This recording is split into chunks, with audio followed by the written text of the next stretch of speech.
চলে আসো। মা বোনেরা অসংখ্য এসেছেন। আল্লাযীনা ইয়াযকুরুনাল্লাহা কিয়ামান ওয়া কু'উদান ওয়া আলা জুনুবিহিম ওয়া ইয়াতাফাক্কারুনা ফি খালকিস সামাওয়াতি ওয়াল আরদ রব্বানা মা খালাকতা হাযা বাতিলা সুবহানাকা ফাকিনা আযাবান নার। ইয়াযকুরুনাল্লাহ মানে স্মরণ করে। কি করে? স্মরণ করা, আল্লাহ পাককে স্মরণ করা। কিভাবে? নামাজের মধ্যে হতে পারে, ক্ষমতা থাকাকালীন অবস্থায় হতে পারে। নামাজ আবার মানুষ বসে পড়ে, দাঁড়িয়ে পড়ে, আবার শুয়ে পড়ার কথা আছে। কিন্তু এখানে কোরআনের মধ্যে তিনভাবে নামাজ পড়ার কথা আছে। এক নম্বর হলো দাঁড়িয়ে পড়বে, না পারলে বসে পড়বে, তা না পারলে শুয়ে পড়বে। কিন্তু আমরা দেখি এখন মসজিদের মধ্যে চেয়ারে নামাজ পড়া হয়। এখানে অনেক ইখতিলাফ আছে। চেয়ারের মধ্যে নামাজ না যারা পড়ে তারা নামাজ ভঙ্গ করে ফেলে। কি করে? কাতারে নামাজ পড়লে সমতা হয় না। কাতার সোজা করা ইসলামের একটা বিধান আছে, ঠিক কিনা? সেই জন্য দাঁড়িয়ে নামাজ পড়তে না পারলে বসে পড়বে, বসে না পড়লে শুয়ে পড়বে। তবু চেয়ারে নামাজ পড়া ঠিক নয়, কারণ আল্লাহ পাক কোরআনের মধ্যে বলেছেন তিনভাবে নামাজ পড়ার কথা। সম্মানিত উপস্থিতি, আল্লাহ পাকের অস্তিত্ব সম্পর্কে জানতে হবে। আল্লাহ পাক কিভাবে আমাদেরকে সৃষ্টি করলেন, আল্লাহ পাক আমাদেরকে কিভাবে এই পৃথিবীর মধ্যে নিয়ে আসলেন, আমরা এই পৃথিবীর মধ্যে কিভাবে কি করছি, সব কিছুর বিধান আল্লাহ পাক দিয়েছে। বলেন সুবহানাল্লাহ। আমরা যে পৃথিবীর মধ্যে এসেছি, আমরা পৃথিবীর মধ্যে কি উপাদানগুলো নিচ্ছি, কি নিয়ামতগুলো পাচ্ছি, এই নিয়ামতগুলো সম্পর্কে আল্লাহ পাক কোরআনের মধ্যে বলেছেন। আমরা প্রথমে যাব আমাদের যে সবচেয়ে এসেনশিয়াল জিনিস, সেটা হলো পানি। সেটা কি বলেন তো? পানি সম্পর্কে আল্লাহ পাক বলেছেন, আফারাইতুমুল মাআল্লাযী তাশরাবুন আনতুম আনসালতুমুহু মিনাল মুজনি আম নাহনুল মুনসিলুন লাউ নাশাউ জাআলনাহু উজাজান ফালাউলা তাশকুরুন। বলেন আল্লাহু আকবার। তোমরা যে পানি পান করো, ওই পানি সম্পর্কে কি তোমরা ভেবে দেখেছো, গবেষণা করে দেখেছো?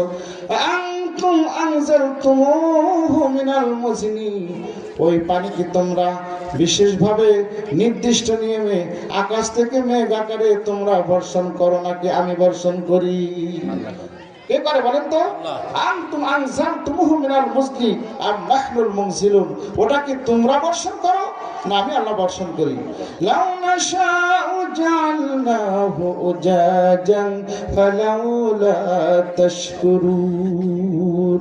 আমি যদি ইচ্ছা করতাম সেই জমিন থেকে মিঠা এবং লবণাক্ত পানির মধ্য থেকে মিঠা পানিকে আমি বাষ্পাকারে উঠে নিয়ে ওই পানি বিশেষভাবে প্রক্রিয়া করে আমি আল্লাহ আকাশ থেকে বর্ষণ করে তোমাদের খাদ্য এবং তোমাদের সমস্ত প্রাণী কুলের যারা পশু পাখি আছে তাদের বন্দোবস্ত করি। বলেন সুবহানাল্লাহ। ইচ্ছা করলে সেটা লবণাক্তরে বসাইতে পারতাম, কিন্তু তোমরা কি করবা? তোমরা ক্ষতিগ্রস্ত হবা। তাহলে আমি যেহেতু এই সুবিধা তোমাদেরকে দিচ্ছি, কেন তোমরা কৃতজ্ঞতা করছো না? আল্লাহ পাক প্রশ্ন করছেন। এখন পানি, এর মধ্যে কি উপাদান আছে, এটা কিভাবে আল্লাহ পাক আকাশে নিয়ে গেলেন, আবার কিভাবে আকাশ থেকে বর্ষালেন, আল্লাহ পাক সেটা বলছেন। আল্লাহ পাক সূর্যের আলোকে সূর্য দিয়েছেন আমাদের জন্য, পৃথিবী বসবাস করার জন্য সূর্য অত্যন্ত গুরুত্বপূর্ণ একটা সৃষ্টি আল্লাহ পাকের। এই সূর্য কিছু কিছু মানুষেরা বলে এই যে এই পৃথিবী সূর্য থেকে কিভাবে সৃষ্টি হলো, এই পৃথিবীতে আল্লাহ পানি বর্ষণ করছেন। সূর্যের পাশ দিয়ে একটা বড় নক্ষত্র একদিন অতিক্রম করতেছিল। সূর্যের গায়ের সাথে আকর্ষণ লেগে সূর্যের দুর্বল অংশগুলো তখন ছিটকে পড়লো, আর ছিটকে পড়া অংশগুলোর মধ্যে থেকে অসংখ্য গ্রহ উপগ্রহ তৈরি হলো। আর সেই অংশগুলোর মধ্যে সূর্য একটা অংশ, সেই পৃথিবী সূর্যের অংশ থেকে পৃথিবী একটা অংশ, তার নাম হলো পৃথিবী। আপনারা জানেন সূর্যের গ্রহ আছে না? সূর্যের গ্রহ কয়টা? কেবল 11টা, কেবল 9টা, ঠিক না? তার মধ্যে একটা পৃথিবী, এই পৃথিবী সৃষ্টি হয়েছে। এখন যুক্তি, সূর্য থেকে যদি পৃথিবী ছিটকে পড়ে পৃথিবী হয়, তাহলে সূর্য সৃষ্টি হলো কোথায় থেকে? এবং যে গ্রহটা সূর্যের পাশ দিয়ে গিয়েছিল সেই গ্রহটা সৃষ্টি করলো কে? যুক্তি আসে না? সৃষ্টি করেছে আল্লাহ পাক সূর্যকে, এবং গ্রহ যত আছে সেগুলো কোথায় থেকে আসলো? সূর্য থেকে পৃথিবী একটা নির্দিষ্ট জায়গায় 365 দিন 6 ঘন্টায় 365 দিন 6 ঘন্টায় সূর্যের থেকে পৃথিবী সূর্যের চারদিকে ঘুরে আসছে একটা নির্দিষ্ট জায়গায়। কিভাবে আল্লাহ পাক রেখে দিলেন? আল্লাহ পাক মহাকর্ষণ মধ্যাকর্ষণ শক্তির মাধ্যমে পৃথিবীকে কিভাবে এখানে রেখে দিলেন? এটা একটা প্রশ্ন। যেই সূর্য থেকে পৃথিবী ছিটকে পড়ে পৃথিবী নামক গ্রহ হয়েছে, ওই পৃথিবীর মধ্যে কিভাবে নদী নালা খাল বিল পাহাড় পর্বত হলো, কিভাবে গাছপালা হলো, এবং কোন মৌসুমে কোন গাছ হবে, সারা বছর ব্যাপী মৌসুমী ফল এবং বছরই ফল হবে, এটা কে নির্ধারিত করে দিল? এর জন্য যারা বলে ছিটকে পড়েছে পৃথিবী সূর্য থেকে, এই যুক্তি কোনোদিন কোনোভাবে মেনে নেওয়া যায় না। আল্লাহ রাব্বুল আলামিন বলছে, যারা বলছে আল্লাযীনা ইয়াযকুরুনাল্লাহা কিয়ামান ওয়া কুউদান ওয়া আলা জুনুবিহিম ওয়া ইয়াতাফাক্কারুনা ফি খালকিস সামাওয়াতি ওয়াল আরদ, আল্লাহ তুমি এগুলো এমনি এমনি সৃষ্টি করো নাই, এই পৃথিবী সৃষ্টি করেছেন নির্দিষ্ট নিয়মে। আর এই সূর্য থেকে পৃথিবীর দূরত্ব যেখানে আছে, শীতকালে সূর্য থেকে পৃথিবী 60 কোটি কিলোমিটার দূরে থাকে বলে শীত অনুভূত হয়, আর গ্রীষ্মকালে 30 কোটি কিলোমিটার দূরে থাকে বলে গরম পড়ে। বলেন ঠিক কিনা? সূর্য যেখানে আছে ওখান থেকে যদি 1 ইঞ্চি পরিমাণ নিচে আসতো, পৃথিবী মানুষের অস্তিত্ব কল্পনা করা যেত না। এবং 1 ইঞ্চি পরিমাণ যদি উপরে থাকতো তাহলে পৃথিবী ফ্রিজ হয়ে যেত। বলেন ঠিক কিনা? চন্দ্র যেখানে আছে, ওই চন্দ্র যদি পৃথিবীর যেখান থেকে পৃথিবী থেকে চন্দ্র দূরত্ব আছে একটু যদি নিচে থাকতো, তাহলে পুরো পৃথিবী কি হয়ে যেত? গরম হয়ে যেত। কি হয়ে যেত? গরম হয়ে যেত। আর যদি উপরে থাকতো তাহলে কি হয়ে যেত? আরো কি হয়ে যেত? ঠান্ডা হয়ে যেত। বলেন ঠিক না? উল্টা।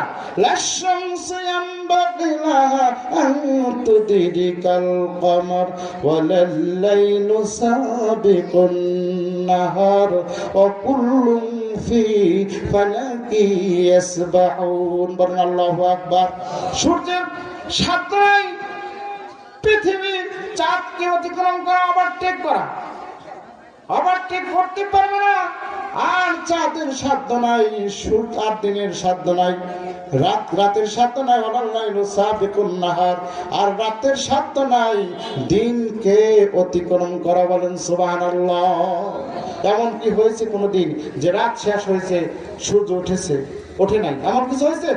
এরকম হবে না। আল্লাহ পাক এভাবে সব কিছুকে আল্লাহ নির্দিষ্ট নিয়মে অকুল্লুন ফি ফালাকি ইয়াসবাহুন, সব কিছু নির্দিষ্ট নিয়মে চলছে।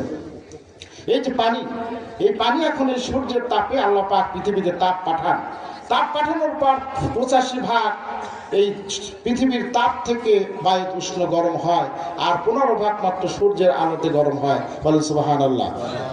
85% হয় পৃথিবীর তাপে বাষ্প গরম হয়, আর 15% হয় মাত্র সূর্যের তাপে। এই আল্লাহ পাক নির্দিষ্ট নিয়মে এই সূর্যের তাপের মাধ্যমে বায়ুকে কি করা হয়? উত্তপ্ত করা হয়, গরম করা হয়, বায়ুকে সম্প্রসারিত করা হয়। আপনারা জানেন শীতকালে আপনারা লেপের নিচে ঘুমাইতে পারেন, গরমকালে মশারির নিচে ঘুমানো সম্ভব নয়। ঠিক কিনা? তার মানে কি? শীতের কালে বায়ু সংকুচিত থাকে। আপনার যে মোটর সাইকেল চালান, বাইসাইকেল চালান, রোডের মধ্যে যদি রেখে দেন কিছুক্ষণ পর বাষ্প হয়ে যায়। কারণ কি জানেন? রোদের সূর্যের তাপের আলো যখন ওই চাকার উপরে পড়বে এমনি থাকে সংকুচিত, বায়ু প্রসারিত হয়ে অনেক ব্যাপক হয়ে যায় বলে কি করে ফেটে যায় চাকা। ঠিক কিনা? এবং গরমের সময় তাপ কি হয়? সম্প্রসারিত হয় বায়ু, আর শীতের সময় সংকুচিত হয়। আল্লাহ পাক বায়ুকে গরম করে এই নোনা পানির মধ্য থেকে 100 ভাগের মধ্যে 97 ভাগ পানি হলো লোনা সমুদ্রের মধ্যে, আর 3 ভাগ হলো কি? মিঠা পানি। বলেন সুবহানাল্লাহ। মারাজাল বাহরাইনি ইয়ালতাকিয়ান বাইনাহুমা বারযাখুল লা ইয়াবগিয়ান। বলেন আল্লাহু আকবার। আল্লাহ পাক সূর্য এই সমুদ্রের মধ্যে আল্লাহ পাক একটা প্রাচীর তৈরি করে দিয়েছেন। সেটা ইটের প্রাচীর নয়, লোহার প্রাচীর নয়, সেটা হলো 2 পানি। আল্লাহ পাক স্বচ্ছ পানি, মিঠা পানি, গোলা পানি আর লবণাক্ত পানির প্রাচীর। বলেন সুবহানাল্লাহ। ওই 97 ভাগ লবণাক্ত পানির মধ্য থেকে 3 ভাগ পানিকে আল্লাহ পাক বাষ্পকে বায়ুকে গরম করে আল্লাহ পাক বিশেষ প্রক্রিয়া উপরে নিয়ে যান। বলেন সুবহানাল্লাহ। নেওয়ার পর বায়ুকে সংকুচিত করা হয়। যত উপরে যাবেন তত ঠান্ডা, কারণ বলেছি 85 ভাগ গরম হয় পৃথিবীর তাপে, মাটির তাপে। কিসের তাপে? মাটির তাপে হয়। ভালো করে বুঝবেন কথাগুলো। উপরে যত যাবে তত ঠান্ডা। তারপর আল্লাহ রাব্বুল আলামিন বায়ুকে ঠান্ডা করে সংকুচিত করেন অল্প। আপনাকে আর একটা কথা বলছি, কোনো পাত্রের মধ্যে যদি পানি রাখেন 10 লিটার পাত্রে 10 লিটার রাখা যাবে, 11 লিটার রাখা যাবে না। কিন্তু যেই পাত্রের মধ্যে হোক আর যার মধ্যে হোক না কেন, বায়ু যদি আপনার ওখানে বায়ু প্রবেশ করান, 10-এর কাছে আপনি 20ও করতে পারবেন, আর 30ও করতে পারবেন। বলেন ঠিক কিনা? বায়ুকে সংকুচিত করা হয়, করার পর সেখানে জলীয় বাষ্প ছেড়ে দেয় এবং পানির কণা হয়, আরো সংকুচিত হয়ে পানির কণাগুলো একত্রিত হয়ে 1 ফোঁটা পানি হয়। বলেন সুবহানাল্লাহ। 1 ফোঁটা পানি হয় মেঘ থেকে পৃথিবীর যে মধ্যাকর্ষণ শক্তি তার উপর দিয়ে চলতে থাকে। চলতে চলতে চলতে চলতে পৃথিবীর মধ্যাকর্ষণ শক্তির আওতায় যখন চলে আসে, আওতা আসার পর আল্লাহ রাব্বুল আলামিন তখন ওই পানিকে পৃথিবীর মধ্যে ঢেলে তোমাদের জন্য ফসল উপযোগী করে, অনুর্বর মাটিকে উর্বর করে তোমাদের জন্য খাদ্যের বস্ত্র ব্যবস্থা করে দেয়। বলেন সুবহানাল্লাহ। এটা হলো পানির হাকিকত। ومن آياته يريكم البرق خوفا وطمعا وينزل من السماء ماء فيحيي به الأرض بعد موتها إن في ذلك لآية لقوم يعقلون। আল্লাহ পাক সূরা মুমিনুনের 24 নম্বর আয়াতের মধ্যে বলছেন, সূরা রুমের 24 নম্বর আয়াতের মধ্যে বলছেন, আর এই যে বিদ্যুৎ চমকে আকাশে, এর মধ্যে কিছু ভয় রয়েছে এবং কিছু লোভ রয়েছে। ভয় আর লোভ হলো কি? আকাশে যে বিদ্যুৎ চমকায় বৃষ্টি বর্ষণের সময় অনেকেই ভয় পায়। আবার লোভ রয়েছে। লোভ হলো কি? আল্লাহ পাক বায়ুর মধ্যে নাইট্রোজেন গ্যাস রেখে দিয়েছে। ওই গ্যাসকে, নাইট্রোজেন গ্যাসকে বিদ্যুৎ চমকানোর কারণে নাইট্রেটে পরিণত করে বৃষ্টির পানির সাথে সার হিসেবে জমিনে ঢালেন, গাছের খোরাক হয়। বলেন সুবহানাল্লাহ। বৃষ্টির পানি দিয়ে যে ফসল ফলানো হয়, ওই পানিতে সার প্রয়োজন হয় না। বলে ঠিক কিনা? সার দরকার হয়, কিন্তু সেচ দিয়ে যে জমি আপনি উৎপাদন করেন, নিচ থেকে যেই পানি উত্তোলন করেন, ওই পানি দিয়ে যেই ফসল উৎপাদন করা হয়, সার সারা ফসল উৎপাদিত হয় না। বলেন সুবহানাল্লাহ। আল্লাহ পাকের কারিশমা, এটা আল্লাহ পাকের নিয়ামত। আল্লাহ পাক বলছেন, قل إن أصبح ماؤكم غورا فمن يأتيكم بماء معين। আল্লাহু আকবার। যে পানি দিয়ে তোমরা সেচের পানি দিচ্ছ, টিউবওয়েলের মধ্যে দিয়ে পানি তোমরা পৃথিবীতে উত্তোলন করে গাছপালালি অনুর্বর জমিকে তোমরা উর্বর করছো, ওই পানির লেয়ার যদি নিচে চলে যায়, বলো দেখি শুকায় যদি যায় এই জমিনের পানি, তাহলে সে তটিনীর দ্বারা কে দিবে তোমারে আনি। বলেন সুবহানাল্লাহ। পানির লেয়ার যদি নিচের দিকে চলে যায়, মেশিন দ্বারা তোমরা পানি উৎপাদন করছো, ওই পানি আর উঠবে না, উৎপাদিত হবে না। আল্লাহ রাব্বুল আলামিন পানিকে জমিনের মধ্যে রেখে দিয়েছেন বলে তোমরা মেশিন দ্বারা পানি রাখতে পারো। বলেন সুবহানাল্লাহ। وأنزل من السماء ماء بقدر فأسكناه في الأرض وإنا على ذهاب به لقادرون। الله رب أنزل من السماء ماء। الله যেমন তেমন পানি বর্ষণ করেন না, আকাশ থেকে পরিমাণ মতো পানি বর্ষণ করেন। আন্না সাবাবুনাল মা সাব্বা সুম্মা শাকাকনাল আরদা শাক্কা। আমি জমিন থেকে প্রচুর পরিমাণে পানি বর্ষাই এবং অনুর্বর জমিকে আমি বিদীর্ণ করি। পানি ওখানে রেখে দেওয়ার মতো, জমিন উর্বর করার মতো পানি রেখে দেই। ওয়া ইন্না আলা যাহাবিন বিহি লাকাদিরুন। যতটুক পানি দরকার অতটুক পানি জমিনের মধ্যে রেখে আর বাকিটুক আমি আল্লাহ সেখান থেকে ফুটিয়ে নেই। বলেন সুবহানাল্লাহ। পানি যদি সবসময় রেখে দিতেন আপনার ফসল উৎপাদিত হতো? হতো না। আল্লাহ পাক এভাবে আপনার আমার জন্য পানি দিয়ে কাজ করছে। বলেন সুবহানাল্লাহ। পানির ঘটনা চলে গেল। আল্লাহ পাক এই পৃথিবীতে ওয়ালাকুম মা তাশতাহি আনফুসুকুম ওয়ালাকুম ফিহা মা তাদউন। এই যে আল্লাহ পাক বলছেন নাহনু আউলিয়াউকুম ফিল হায়াতিদ দুনিয়া, যখন কোন নেককার মানুষ পৃথিবীতে মরণের সময় চলে আসে তখন ফেরেশতারা তার কাছে এসে বলে নাহনু আউলিয়াউকুম ফিল হায়াতিদ দুনিয়া ওয়া ফিল আখিরাহ, আমরা দুনিয়ার জীবনে যেমন তোমাদের সঙ্গে ছিলাম পরকালীন জীবনেও তোমাদের সঙ্গ ছাড়ব না। বলেন সুবহানাল্লাহ। ওয়ালাকুম ফিহা মা তাশতাহি أنفسكم ولكم فيها ما تدعون। এই যে আল্লাহ পাক বলছেন আখিরাত, এখানে তোমাদের মনের সকল দাবি চাহিদা মেটানো হবে। কি মেটানো হবে?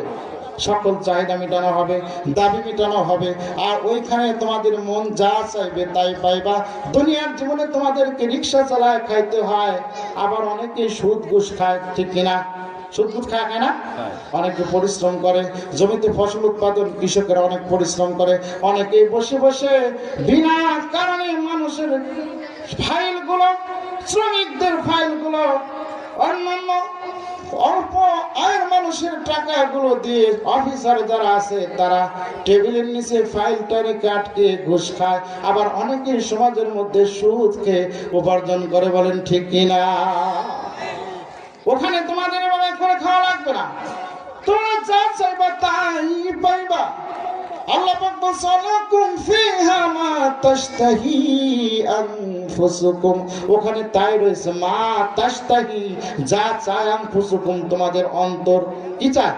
অন্তর যা চায়। ওয়ালাকুম ফিহা মা তাদউন, এবং তোমাদের মনের সকল ওয়ান্টস উইল বি ফিলড, তোমাদের সকল চাহিদা পূরণ করা হবে। বলেন সুবহানাল্লাহ। এখন আল্লাহ পাক ওখানে পূরণ করবেন। দুনিয়ার মধ্যে কিছু পূরণ করছেন, কোন জিনিস পূরণ করে নাই আমাদের জানা দরকার না? বলেন নাকি? দুনিয়ার জীবনে এমন কোন জিনিস আছে আল্লাহ পাক বলছে ওখানে চা চাইবা তাই পাইবা। দুনিয়ার মধ্যে আমাদের কি আছে কি পূরণ করা নাই? আল্লাহ কি পূরণ করছেন আগে শোনেন। দুনিয়ার মধ্যে কোন জিনিসগুলো পূরণ করছেন, ক্ষুদ্র জিনিস আমি একটা ওই পোকা দিয়ে আমি আপনাদেরকে এক্সাম্পল দিচ্ছি। পৃথিবীর মধ্যে সবচাইতে নরম পোকা হলো ওই পোকা। বলেন কি? ওই পোকা, ক্ষুদ্র পোকা, হাতের মধ্যে নিয়ে যদি ডলা দেওয়া যায় সঙ্গে সঙ্গে সে গলে যায়, ঠিক কিনা? আল্লাহ পাক ওই পোকা বলে আমি অন্ধ, চির অন্ধ করে জীবন, শুরু থেকে অন্ধ প্রাণী, আমার যেহেতু অন্ধ তাহলে আমাকে এমন ভাবে খাদ্যের ব্যবস্থা করো আমি অন্ধ থেকেই যেন আমার খাদ্যের চাহিদা মেটাইতে পারি। বলেন সুবহানাল্লাহ। ওই পোকা বলতেছে মাবুদ আমার তো চোখ নাই, কিভাবে আমি দুনিয়ার মধ্যে বেঁচে থাকবো? আল্লাহ বলতেছে তোর চোখ না থাকলে কি হবে?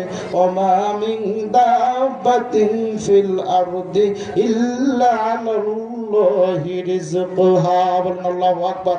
এমন কোন পৃথিবীতে বিচরণশীল প্রাণী নাই, অন্ধ হোক, কানা হোক, বোবা হোক, ন্যাংরা হোক, ঠোসা হোক, যাই হোক না কেন, আল্লাহ পাক পৃথিবীর মধ্যে শুধু নয় অতুল মহাসমুদ্রের মধ্যে গভীর সমুদ্র, পাথর কালো মিশমিশে পানি কালো, পাথরের মধ্যে কালো পাথর, ওই পাথর চারদিকে ঘেরাও করা, ওখানে যদি কোনো ছোট্ট প্রাণী ক্ষুধার যন্ত্রণা পেটে কামড় দিয়ে চিৎকার দিয়ে বলে মাবুদ, এই কথা যদি বলেন পৃথিবীর কেউ শোনে না, সমুদ্রের মধ্যে যত প্রাণী আছে কেউ শোনে না, কিন্তু রব্বুল আলামিন আরশ মহল্লা থেকে শুনে তার খাদ্যের চাহিদা নিবারণ করেন। বলেন সুবহানাল্লাহ। সেই রব তিনি। ওই পোকা বলতেছে মাবুদ আমার নিবারণ করব কিভাবে? আল্লাহ পাক বলতেছে তুই যেহেতু অন্ধ তাহলে তোর খাদ্যের চাহিদা আমি মেটাচ্ছি। এই জন্য পৃথিবীর মধ্যে যত শক্তিশালী কাঠ, গর্জন কাঠ হোক না কেন, পৃথিবীর মধ্যে সবচেয়ে শক্তিশালী কাঠ, তাকে দাঁত দেওয়া হলো এমন দাঁত, ওই দাঁত দিয়ে ওই কাঠগুলোকে হজম করতে পারে। বলেন সুবহানাল্লাহ। শুধু তাই নয়, এমন বাসা বাঁধতে পারে পৃথিবীর মধ্যে, এমন কোন প্রকৌশলী নাই, এমন কোন ইঞ্জিনিয়ার নাই ওই পোকার মতো বাসা বাঁধতে পারে। বলেন ঠিক কিনা? এভাবে আল্লাহ পাক ওই পোকার চাহিদা নিবারণ করে। পিঁপড়া আরো ছোট্ট প্রাণী। বলেন ঠিক কিনা? পিঁপড়া বলে মাবুদ আমি কিভাবে পৃথিবীতে বেঁচে থাকব, আমার খাদ্যর চাহিদা আমি কিভাবে নিবারণ করব। এই পিঁপড়াকে আল্লাহ পাক এমন ক্ষমতা দিলেন, তার দাঁতের মধ্যে পায়ের মধ্যে এমন ক্ষমতা দিলেন, তার যে ওজন তার চাইতে 16 গুণ জিনিস তার দাঁতে কামড় দিয়ে উঁচু করে এক জায়গায় থেকে আর এক জায়গায় নিয়ে যেতে পারে। বলেন সুবহানাল্লাহ।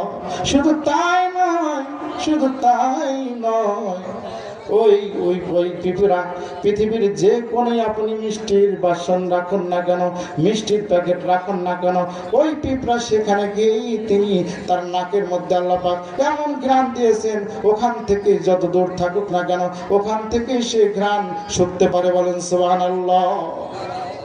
আল্লাহ পাক এভাবে একজন ছোট্ট শিশু বলে মানুষ, আল্লাহ পাক মানুষকে সৃষ্টি করলেন, ওই মানুষের চাহিদা আল্লাহ পাক খলাকাল ইনসানা মিন সুলালাতিন মিন তিন। মা বন্ধুর ওয়াজ করব এখন। কার ওয়াজ করব? মা বন্ধুর ওয়াজ করব কিছুটা। আল্লাহ পাক মানুষকে মাটির উপাদান থেকে সৃষ্টি করেছেন। কোথা থেকে? মাটির উপাদান থেকে সৃষ্টি করলো।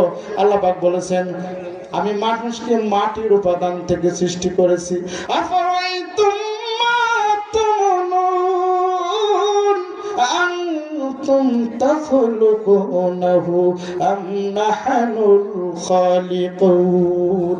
তোমরা যে বীজ স্বামী স্ত্রী দুইজনের মাধ্যমে মিলামেশার কারণে যেই বীজ তোমরা নির্গত করো, বের করো শরীর থেকে, ওটাকে তোমরা সৃষ্টি করেছো না আমি আল্লাহ সৃষ্টি করেছি? বলেন কে সৃষ্টি করছে? আল্লাহ। আমি আল্লাহ মানুষকে সৃষ্টি করেছি। খলাকাল ইনসানা মিন নুতফাতিন, আমি মানুষকে নুতফা থেকে সৃষ্টি করেছি। ফালিয়ানজুরিল ইনসানু মিম্মা খুলিকা, খুলিকা মিম্মা দাফিক ইয়াখরুজু মিন বাইনিস সুলবি ওয়াত তারাইব। মানুষ কি ভেবে দেখে না, মানুষ কি চিন্তা করে না তাকে কিভাবে সৃষ্টি করা হয়েছে? মানুষকে সৃষ্টি করা হয়েছে তাকে পুরুষ এবং নারী দুইজনের, পুরুষের পৃষ্ঠ, নারীর পৃষ্ঠ এবং পুরুষের বুক থেকে সৃষ্টি করা হয়েছে 2 ফোঁটা নাপাক পানি দিয়ে। কি দিয়ে? 2 ফোঁটা নাপাক পানি দিয়ে। ওই বীর্য মায়ের রেহেমের মধ্যে গিয়ে যায়, ওখান থেকে আল্লাহ পাক ওটাকে রক্তে পরিণত করেন। কি করেন? রক্তে পরিণত করেন। রক্ত থেকে সংক্ষিপ্ত আকারে বলছে মাংস পরিণত করেন। মাংসের মধ্যে আল্লাহ পাক হাড় তৈরি করে দেন আযামান। আবার হাড়ের উপর আল্লাহ রাব্বুল আলামিন মাংস দ্বারা আবার ঢেকে দিয়ে মানুষকে সুন্দর আকৃতি দিয়ে দেন। বলেন সুবহানাল্লাহ। ফাকাসাউনাল আযামা লাহমা, আমি ওই হাড়ের, ওই মাংসের, ওই হাড়ের উপরে আমি চামড়া দিয়ে মানুষকে সুন্দর আকৃতি দিলাম। বলেন সুবহানাল্লাহ। তাবারাকাল্লাহু আহসানুল খালিকিন। আল্লাহ পাক অতি বরকতময় এবং সর্বশ্রেষ্ঠ সৃষ্টি কৌশলী। বলেন সুবহানাল্লাহ। আল্লাহ পাক বলছে ইয়া আইয়ুহাল ইনসানু মা গররাকা বিরাব্বিকাল কারীম। হে মানব মণ্ডলী, কোন জিনিস তোমার দাম আল্লাহ থেকে তোমাকে ধোঁকায় ফেলেছে? আল্লাযী খলাকাকা, যিনি তোমাকে সৃষ্টি করেছেন। ফাসাওয়াকা, তোমার সমস্ত অঙ্গ প্রত্যঙ্গ যেগুলো, ওগুলোকে তিনি বানাইছেন। কিভাবে বানাইলেন? হাত বানাইছেন, পা বানাইছেন, নাক বানাইছেন, চোখ বানাইছেন, ফুসফুস বানাইছেন, মেটে বানাইছেন, কিডনি বানাইছেন, সবকিছু কি বানাইছেন? আল্লাহ। ফাসাওয়াকা ফাদালাক, এবং যেটা যেখানে দেওয়া দরকার সেখানে তাই দিয়েছেন।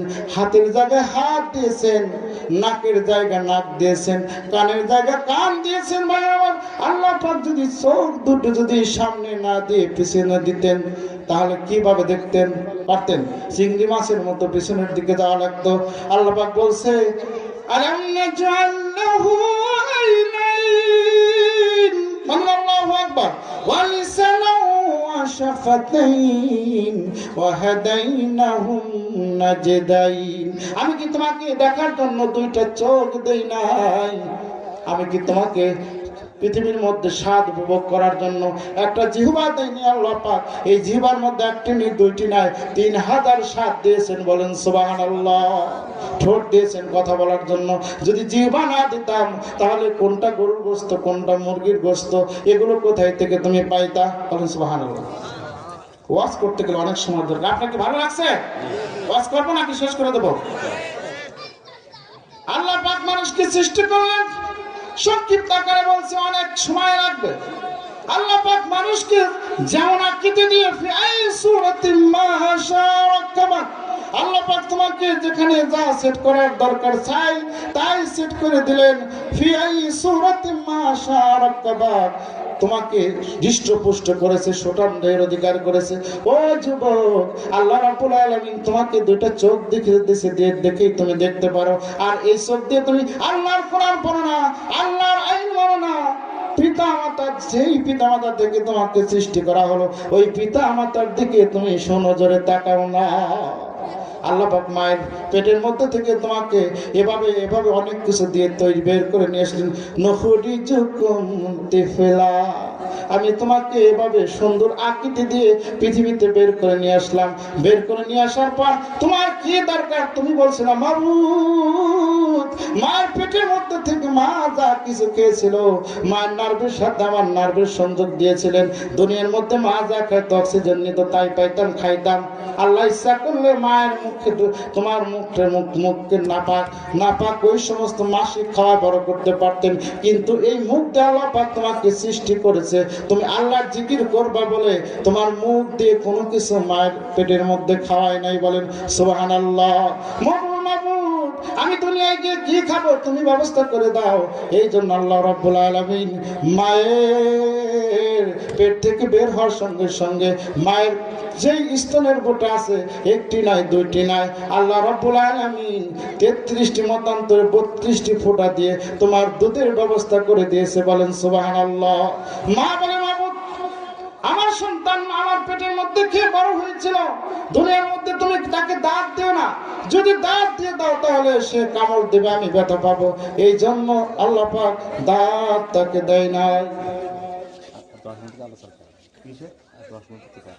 সম্মানিত উপস্থিতি, মা এবং বোনদের জন্য আলোচনা। এই যে এত সুন্দর করে মা জননী তোমাকে পৃথিবী থেকে নিয়ে আসলো, এই মায়ের প্রতি তোমার কোনো কর্তব্য আছে কিনা? আছে কিনা?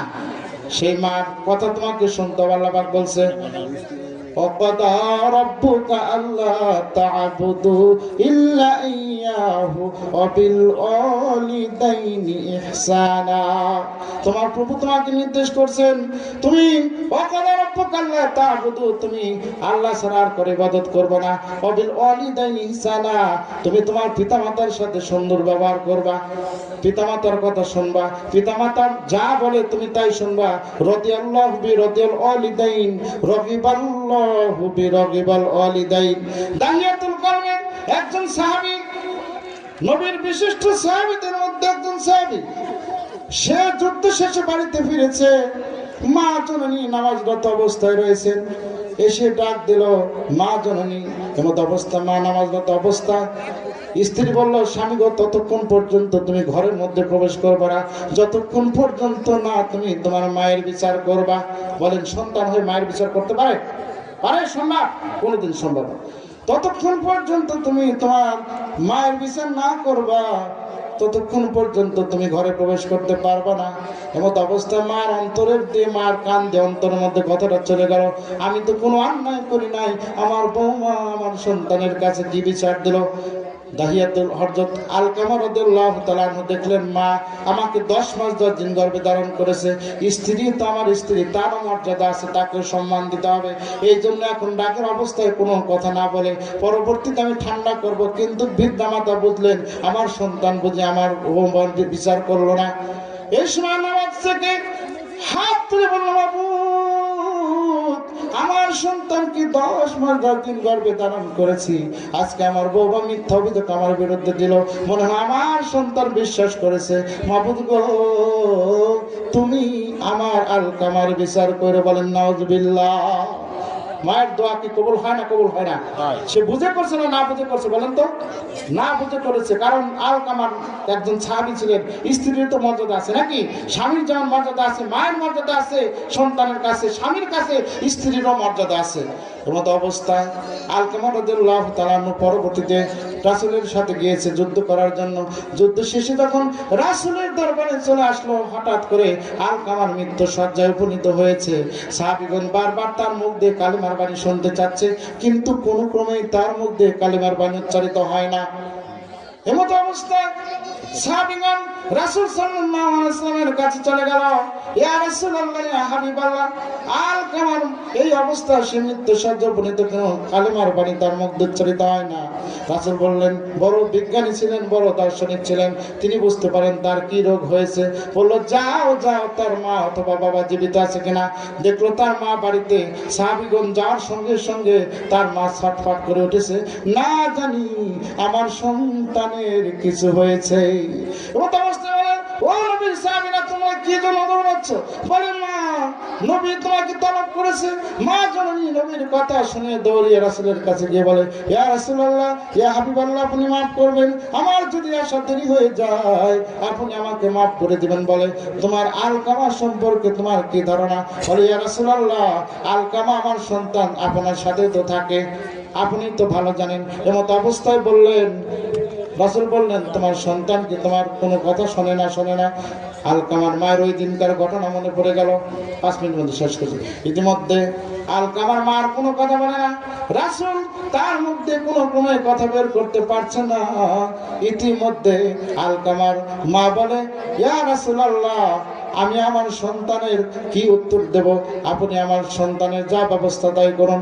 ইতিমধ্যে রাসূল সাল্লাল্লাহু আলাইহি সাল্লাম বললেন, আমার সাহাবীরা আলকামার জন্য লাকড়ি সংগ্রহ করে পানি গরম করো, তেল গরম করো, এবং ওই তেল গরম করা হলে আমাকে ডাকবা। তেল যখন উত্তপ্ত হয়ে গেল, রাসূলের কাছে চলে আসলো সাহাবীগণ, ইয়া রাসূলুল্লাহ, ইয়া হাবিবাল্লাহ, তেল উত্তপ্ত হয়েছে। এর অবস্থায় নবী করিম সাল্লাল্লাহু আলাইহি ওয়াসাল্লামের কাছে বসে তার মা বলে, তেল উত্তপ্ত মানে কি বলতে চাচ্ছে? বলে, ও মা, তোমার সন্তান এখন কাফের হয়ে মৃত্যুবরণ করবে। কালেমা যদি তার নসিব না হয়, সে কাফের হয়ে মৃত্যুবরণ করবে। অতএব এই দুনিয়ার মধ্যে কাফের হয়ে মৃত্যুবরণ করার চাইতে তাকে দুনিয়ার শাস্তি দিয়ে দেব।